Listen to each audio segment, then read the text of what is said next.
Namaskar friends, welcome to Electronics Technology YouTube channel. Topic of defense technology news is Hunter-class frigate bow structure completed after intensive weld operation at Osborne Naval Shipyard Milestone. BAE Systems Australia has completed installation of the stem casting for the first Hunter-class frigate, marking a key milestone in construction at Osborne Naval Shipyard.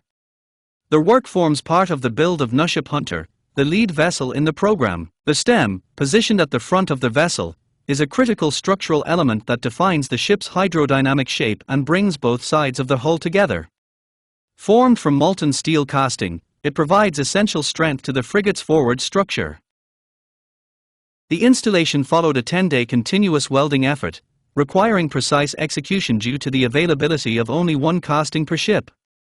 The component was fitted onto the foremost steel unit, one of 78 units that will form the completed vessel. The stem casting was produced in the United Kingdom by Goodwin Steel Castings using a traditional foundry process. Two cast sections were joined to create the final 3,920 kg structure before it was transported to Australia for installation. Lauren Townsend, head of operations management for the Hunter-class frigate program, said the activity represented a significant step forward. "We only have one stem casting per ship, so it was vitally important that the team got it right. We've been through months of preparation, pulling on all of the different functions, to get us to this point."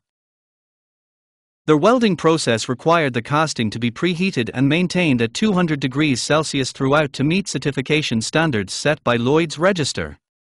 Teams worked continuously in 24-hour shifts to maintain the required temperature, completing the process safely in 10 days instead of the planned 2 weeks. Mick Noe, fabrication manager, highlighted the technical complexity of the task. "I've been in shipbuilding for nearly 20 years and we've never had a casting like this, not at this scale and not with this level of preheat. I've never seen anything like it. To achieve the required weld quality, we couldn't let the heat off at any point. So, we went 24/7, day and night shifts, until the job was complete." Noe said the achievement reflected coordination across multiple teams beyond production alone. "I'm extremely proud of the team, and that's not just in the production sense. From the pre-mortem planning session, through manufacturing, engineering and the safety team, everyone pulled together in a short time frame to make sure we could get this done. The operation required additional safety measures due to confined working conditions and sustained high temperatures. Measures included fatigue management, enhanced protective equipment, cooling systems, specialized breathing air and on-site health support.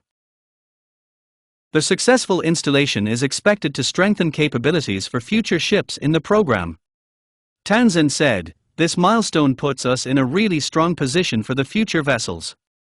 We've built skills, experience and confidence, and it's a model we can lift and shift for other key installs as the build progresses." The company said the milestone demonstrates the broader development of Australia's naval shipbuilding capability.